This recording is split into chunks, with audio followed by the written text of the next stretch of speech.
Welcome back, Nerd Squad. My name is Rory Destroya, and this is Top 10 Nerd. It's easy to see from our last video that the Starfire obsession lives on. So whether you're here to learn some more facts about everyone's favorite Tamaranian, or just to ogle the pictures that are in the video, we got a little something for everyone. So let's take a look at the top 10 Starfire surprising facts, and this is part 2.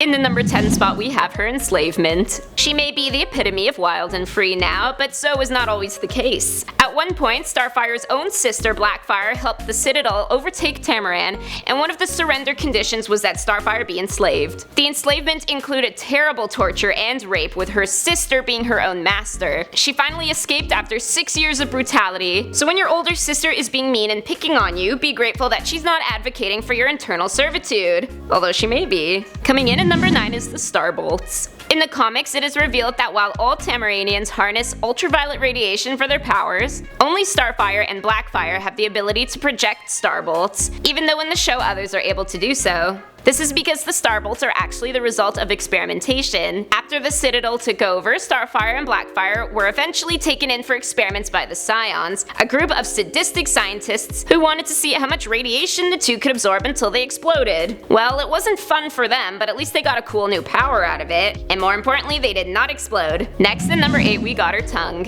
In our last video, we went over some interesting aspects of Tamaranian physiology. Another neat thing to note about the species is their prehensile tongues.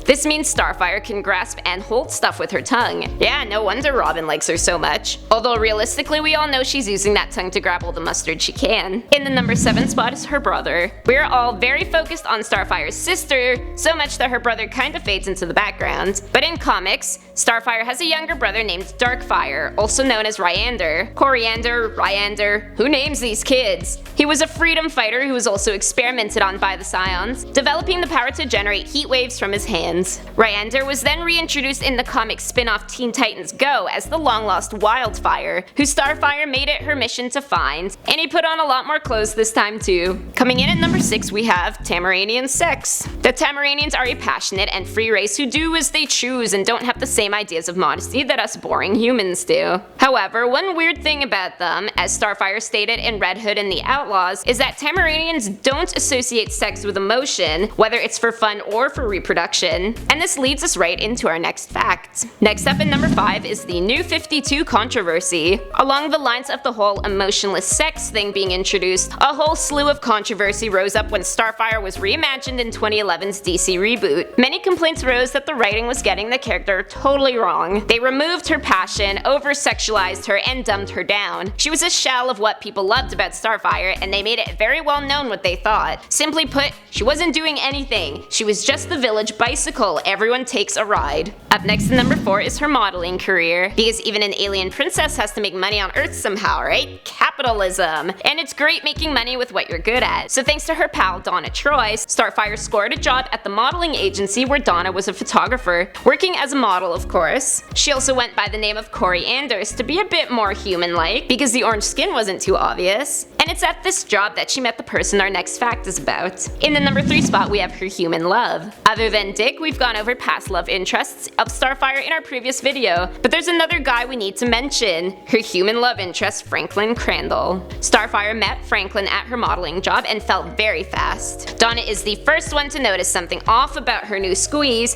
and turns out she was right. Franklin was an undercover Hive agent who had set out to infiltrate the Teen Titans through Starfire. In the end, he couldn't turn on her, and is gunned down without Starfire ever finding out who he really was. Coming in at number 2, she is a mom. In the Kingdom Come universe, Starfire and Nightwing do end up having a kid. Her name is Marie Grayson, and she goes on to become the hero Nightstar, following in her parents' footsteps. The death of her mother in this storyline causes a lot of strain in her relationship with her dad, unfortunately. Typical, the woman survives universal threats and gets killed by a heart issue. She also developed a close relationship with Bruce Wayne, often referring to him as Gramps. And finally, in the number 1 spot, she was once killed by Robin. In the Flashpoint Flashpoint timeline, these two characters have a very different relationship, sorry to say. Starfire is a member of Wonder Woman's female Furies, who plan to burn down a Polish city in an attempt to weed out whoever had the coveted Helmet of Fate. In defense of the city, Dick Grayson leaks gasoline into the line of Starfire's blasts, causing an explosion and killing the woman he was so in love with in basically every other story arc. You can choose to ignore this if it ruins your ship. I'll allow it. So those were the top 10 Starfire facts part 2. Let me know in the comment section down below who you want facts on next. My name is Rory Destroya. Thanks for watching. Don't forget to subscribe so you never miss another nerdy list.